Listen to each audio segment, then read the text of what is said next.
power of Murchison Falls in western Uganda. It's hard to describe. You just have to feel it. But first I had to get there, and I decided to do that via a really small boat rather than one of those big tourist boats. Even though the weather didn't look like it was really going to cooperate. This was kind of the weather I experienced throughout a lot of my time in Uganda. But this small boat allowed me to get really close to the wildlife, including a lot of pods or schools or boats of hippos. Lots and lots of hippos. Trying to scare us.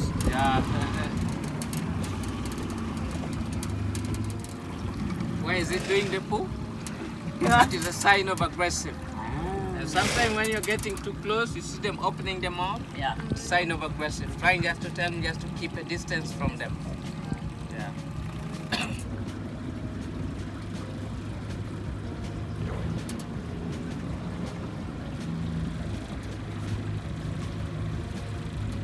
We saw schools or pods of anywhere from 6 to more than 20 along the way.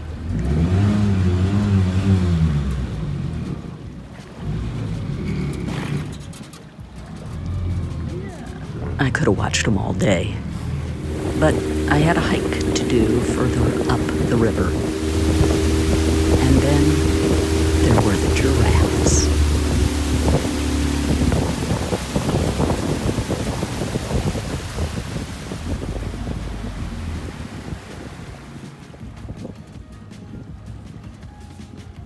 But not just giraffes.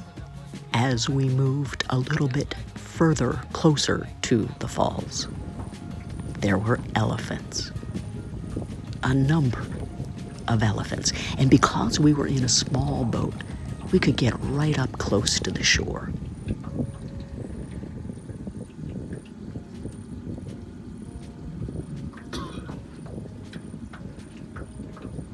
I don't know their plan. I don't know where they want to come for the water or not.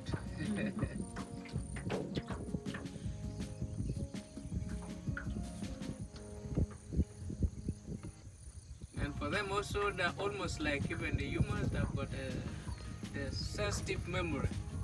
If like it happened, you annoy the elephants, whether you run, you go back to your country, you stay even almost like 5 years, you come back, still it will remember you. And the shore was inhabited by more than a few crocodiles, which can be kind of hard to see until they start to move.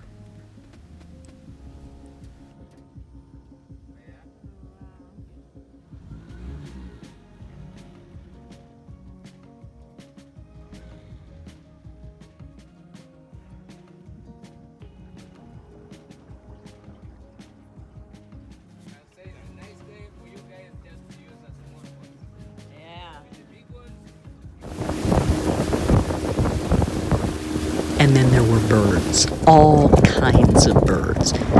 I'm not a birder, but I hear Uganda is a really incredible place to go birding.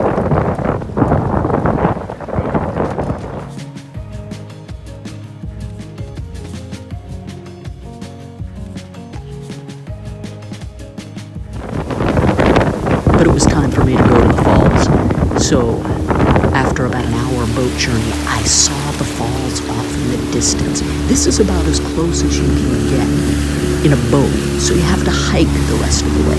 I'll put in on the right-hand side there on the land, and then hike all the way around and up to the falls. It's not a difficult hike. They say it takes about an hour, probably about 45 minutes, taking your time. And off to the left, you can often see through the trees down to the river below. You just keep hiking. Path is clear, it's really pretty easy, and at times you can make this little path to the left and get closer to the water.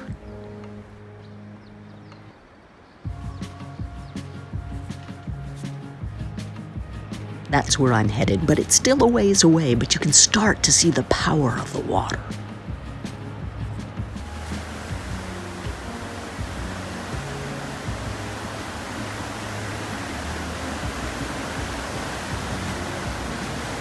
The hike takes you up and around until eventually you find yourself in a place called the shower room, where you're just getting drenched in the mist from the falls. This is where the mighty Nile River, after a series of rapids, has to squeeze through a gap of about 20 feet and falls about 400 feet in 3 cascades, powerful beyond belief.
The sheer power of this, you could just feel it as you stood here.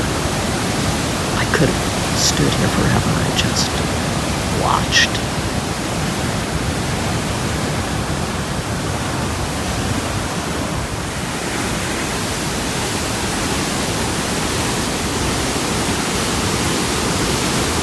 Another amazing few hours in Uganda.